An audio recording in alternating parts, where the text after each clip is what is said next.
Hello दोस्तों, कैसे हैं सब। मैं हिमांशु स्वागत करता हूं आप सबका आपके अपने चैनल कॉमिक वर्ल्ड पर। तो चलिए दोस्तों, शुरू करते हैं नागराज और सुपर कमांडो ध्रुव के 2-in-1 कॉमिक विशेषांक अवशेष का चौथा और अंतिम भाग। शाबाश नागराज, अगर तुम प्रस्ताव के हाथों मारे जाते तो मुझे बहुत अफसोस होता। सच पूछो तो मेरा जिंदगी जीने का मजा ही खत्म हो जाता, और फिर धरती वालों तक मेरा संदेश कौन पहुंचाता। मैग्नम, पहले मुझे थैंक यू बोलो। दरअसल जिस मुखबिर ने तुमको डैम उड़ाने की योजना की खबर दी थी, उसको खबर हमने खुद ही दी थी। यानी तुम चाहते थे कि मैं यहां पर आऊं और उनको डैम उड़ाने से रोकूं, पर क्यों? यह तुम समझ सकते तो मैग्नम बन जाते। यानी तुम चाहते थे कि मैं यहां पर आऊं, यानी इस वक्त मैं यहां पर रहूं और तुम कहीं और अपना काम आराम से कर सको। लो, तुम तो समझ गए। वैसे मेरा काम हो चुका है। अब पूरी दुनिया की जान मेरी मुट्ठी में है। 300 करोड़ जिंदगियां सिर्फ तब तक जिंदा हैं जब तक मेरा इशारा नहीं होता, और यही खबर तुमको इस दुनिया को चलाने वाले अपने आकाओं तक पहुंचानी है। मैग्नम बोलता गया और नागराज की आंखें फैलती चली गई। सुनो, ऐसा ऐसा नहीं हो सकता। तुम ऐसा नहीं कर सकते। मैंने ऐसा कर दिया है, और अब दुनिया वालों के पास मेरी शर्त मानने के लिए सिर्फ 1 महीना है, सिर्फ 35 दिन। अब तुम सोच रहे हो कि इस फोल्ड क्यूब में मौजूद फ्रीक्वेंसीज की मदद से तुम मुझे ट्रेस कर लोगे, पर पहले तुम अपना हाथ बचाओ, क्योंकि काम हो जाने के बाद ये हो जाता है सेल्फ डिस्ट्रक्ट। उफ, इतनी गलतियां। 300 करोड़ की आबादी और 35 दिनों का महीना, और उस पर से माथे पर कवच लगाए नागराज। ये गलतियां ही हैं, या हम गलत समझ रहे हैं? कहीं हमारी दुनिया किसी तरह से बदल तो नहीं गई? और अगर अब तक नहीं बदली तो क्या ये सारे संकेत बदलाव के हैं? अगर हैं तो ये याद रखना बहुत जरूरी है कि बदलाव का रास्ता अक्सर विनाश के द्वार से होकर जाता है। मैग्नम ब्लफ कर रहा है, ब्लफ मार रहा है। वह ऐसा नहीं, वह ऐसा कर ही नहीं सकता।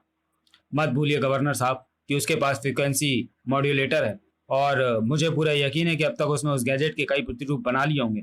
वह इसी बात का फायदा उठा रहा है। वह कोई नहीं जानता कि वह गैजेट काम करने लायक था भी या नहीं। उसने कहा है कि अगर 30 घंटे तक उसको कोई संतोषजनक जवाब नहीं मिला तो वह अपनी शक्ति का नमूना दिखा देगा। अगर वह सच कह रहा है तो कयामत के बटन पर मैग्नम ने अपनी उंगली रखी हुई है, और हम उसको रोक नहीं सकते। रोक सकते हैं, सिर्फ एक रास्ता है। हमको 30 घंटों के अंदर अंदर मैग्नम तक पहुंचना पड़ेगा। पूरी दुनिया के चप्पे चप्पे पर फैल जाओ। मरने या मारने का वक्त आ गया मेरे नागों, और मैग्नम के ठिकाने को तबाह कर दो। चूहा तभी बिल से बाहर आता है जब बिल में पानी भर जाता है, पर तब कोई क्या करे जब चूहा बिल में ही ना हो। हमारे मैग्नम के सभी ज्ञात ठिकानों पर रेड की पर कुछ पता नहीं चला, बल्कि कुछ ठिकानों पर तो मुझे ऐसा लगा जैसे मैग्नम को हमारे आने की खबर हो गई हो और वह तुरंत तुरंत ही वहां से निकला हो। इसका मतलब कोई हमारे मूवमेंट की खबर मैग्नम तक पहुंचा रहा है। कौन हो सकता है वह शख्स? इसी का तो पता लगाना है सुडांगी। अगर हम उस शख्स तक पहुंच गए तो मैग्नम भी हमारे सामने होगा। मैग्नम का पता सिर्फ एक शख्स जानता था, खुद मैग्नम। हमने पूरी कोशिश की मैग्नम, पर पता नहीं हम अपने प्रयास में पूरी तरह से सफल हो पाए हैं या नहीं। हमें नागराज का सामना करना पड़ा। हमारी इच्छा तो उससे लड़ते हुए जवाब देने की थी, पर आपके आदेश के अनुसार हम अपने अंगों का बलिदान करके आपको सूचना देने के लिए वापस आ गए। तुम असफल नहीं हुए। मुझे पुराने नगर से सिग्नल मिल रहे हैं। अब बस फ्रीक्वेंसी मैच करनी है। Matching 90% complete, matching 100% done. Ah ah, frequency match हो गई। अब अब दुनिया को घुटने टेकने ही पड़ेंगे। उसे मेरे नियमों के अनुसार चलना ही होगा, चाहे मन से या मर मर के। अब नागराज को झटका देने का वक्त आ गया है। यहाँ का मैंने चप्पा चप्पा छान मारा है। यहाँ पर उधर कोई है। मैडम को खबर करो तुरंत, तब तक हम देखते हैं। मैडम, यूनिट 23 से बोल रहे हैं। हम सेक्टर 48 में हैं। यहाँ पर कोई छुपा हुआ है। कौन? कैसा है वह? अभी देखा नहीं मैडम, हम उसी के पीछे जा रहे हैं मैडम। हे शेषनाग, इस प्रजाति का प्राणी तो मैंने पहले कभी नहीं देखा मैडम। महानगर। फिर एक और बोर दिन। जाकर कंट्रोल पैनल के सामने बैठ जाओ, नजर दौड़ाते रहो। कुछ ऐसा एक्साइटिंग होना चाहिए यार। हाँ यार, पिछली बार पावर यहाँ से 100 साल पहले गई थी, वह भी 5 मिनट के लिए। सुन, हड़ताल करते हैं। किस बात पर? सैलरी मोटी है, सारी सुविधाएं फ्री में मिलती हैं, और क्या चाहिए? तो फिर भगवान से दुआ मना कि भूकंप आ जाए और ये बिल्डिंग ही गिर जाए। एक्साइटमेंट भी होगा और छुट्टी भी मिलेगी। भगवान तो नहीं, पर शैतान जरूर उसकी सुनने वाला था। Central power grid. सुनो महानगर के वासियों, तुम्हारी एडमिनिस्ट्रेटिव काउंसिल को मैंने अपनी शर्तें मानने के लिए 1 दिन का समय दिया था। अब उसमें सिर्फ 5 मिनट बचे हैं। लो नागराज, तुम यहाँ पर हमको अपनी कामयाबी की खबर सुनाने आए थे और वहां पर मैग्नम अपनी कामयाबी का लहराता झंडा दिखा रहा है। अभी पता चल जाएगा कि ये ब्लफ मार रहा है या नहीं। ये इसको पकड़ने का अच्छा मौका है काउंसलर। मैग्नम इतना मूर्ख नहीं कि ये उसकी नहीं है, ये उसकी लेजर इमेज है। उसके पास जो कुछ भी जाएगा खाक हो जाएगा। इस इमेज को ट्रेस करो, पता करो कि ये कहाँ से प्रोजेक्ट की जा रही है। ये इस ड्रामे का सिर्फ आधा भाग था, बाकी आधा भाग यहाँ पर खेला जाना था। समझ में नहीं आता कि पहले से ही गिरने के लिए तैयार इमारत को गिराने के लिए ये नमूने कहाँ से आ रहे हैं और क्यों आ रहे हैं। हमारा काम सवाल पूछना नहीं, सुरक्षा करना है, और वह हम अपनी जान देकर भी करेंगे। पता नहीं मर जाना वफादारी दिखाने का कौन सा पैमाना है, मगर अब अगर तुम लोगों को वफादारी ऐसे ही दिखानी है तो सूंडा तुम्हारी मदद जरूर करेगा। सूंडों का खिंचाव किसी वैक्यूम बम की तरह शक्तिशाली था और उनको रोकने का एक ही तरीका था, सक्शन का रास्ता रोक देना। शक्तिशाली वार है। कौन इतना शक्तिशाली हो सकता है जो सूंडा के खिंचाव को रोक दे? सोडांगी, बता दो कहां से आया और क्यों आया है। आप तो सचमुच सोडांगी लग रही हो, पर आप तो असंभव। मुझे भ्रम हो रहा है। अभी फैसला हो जाएगा। तू सोडांगी है तो मुझसे बचकर दिखा। Fuck fuck fuck. अब तेरी सूंडों में ना हवा रहेगी ना ही हवा का दबाव दाब। उह, ये क्या? किसमें इतनी शक्ति और साहस है कि मेरे तंत्र को काट सके? ये नहीं हो सकता। और ठीक इसी वक्त, अरे जमीन में एक गड्ढा कैसे हो गया?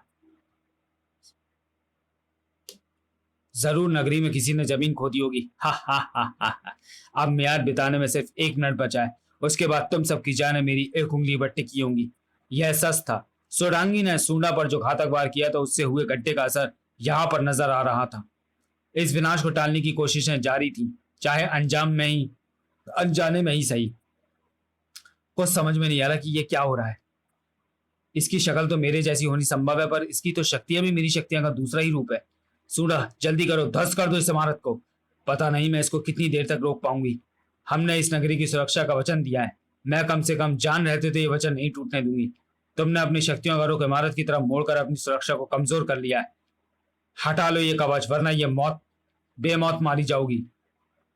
सोडांगी अपनी जान दांव पर लगाकर अपने कर्तव्य को पूरा कर रही थी। आह, मैंने शीतनाग और नागों को भी यहाँ पर बुला तो लिया, लेकिन पता नहीं उनके यहाँ पर आने तक मैं टिकी रह पाऊंगी या नहीं। मैं इसे तोड़ नहीं पा रहा हूं। मदद अभी पहुंची नहीं थी और सोडांगी की शक्ति क्षीण होने लगी थी। हाँ हाँ, ये गिर रहा है, मिट रहा है। देखो, मैंने कुछ किया भी नहीं और ये विनाश शुरू हो गया। अब ये पूरी इमारत गिरेगी और महानगर का एक भाग अंधेरे में डूब जाएगा। अंधेरा जो पिछले 100 सालों में कभी नहीं हुआ। पर यह इमारत गिर क्यों रही है? अब तक तो इसको गिर जाना चाहिए था। बस कहीं कोई गड़बड़ ना हो। गड़बड़ तो हो चुकी थी, पर सोटांगी के लिए उसके होश तेजी से गुम हो रहे थे और मदद अभी भी दूर थी। इसको कहते हैं आत्महत्या करना। अब तो इमारत के खंडरों को गिरा सूंडा और मैं इसको गिराती हूँ। पर अपने सोडांगी का बाढ़ तो चला, पर अपने निशाने तक पहुंच नहीं पाया।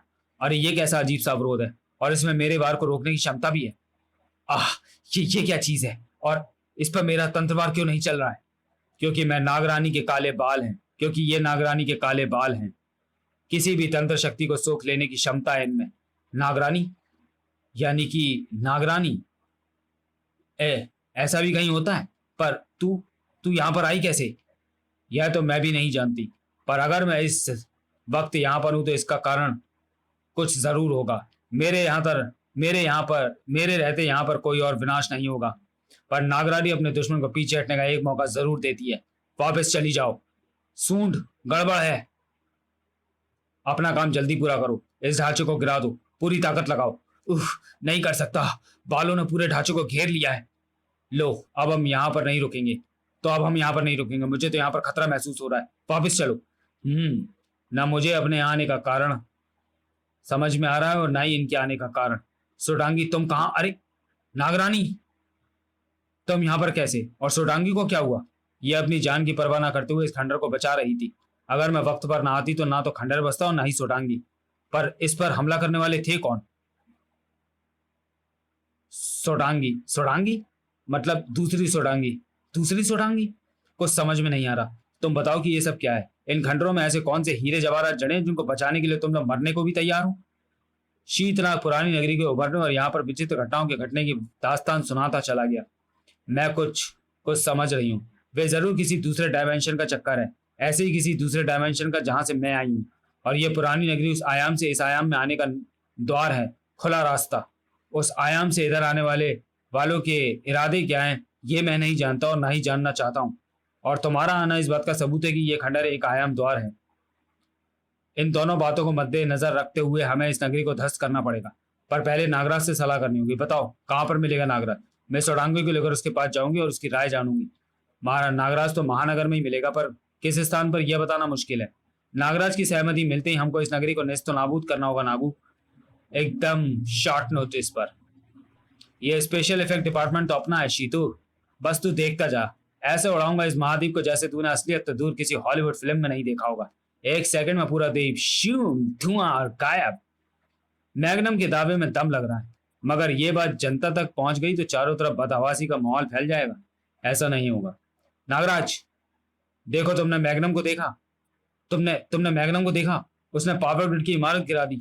सुडांगी, तुम कहाँ थी? मैग्नम के दिखने की खबर पाकर पावर ग्रिड की मेन बिल्डिंग की तरफ चली गई थी, पर मेरे वहां पहुंचने तक वह जा चुका था। हमें उसको ढूंढना होगा नागराज। अब उसको ढूंढने की जरूरत नहीं पड़ेगी सुडांगी, क्योंकि अब से वह मुझे ढूंढेगा। क्योंकि जिस प्राचीन नगरी को वह गिराना चाहता है उसे मैं किसी भी कीमत पर गिरने नहीं दूंगा। मैं खुद जाऊंगा उस प्राचीन नगरी की रक्षा करने के लिए। अब जो वहां से एक ईंट भी हिलाएगा वो मौत से साक्षात्कार करेगा। एक तरफ प्राचीन नगरी को नेस्तो नाबूद करने का दृढ़ इरादा और दूसरी तरफ ये महाशक्तिशाली नागराज की शपथ।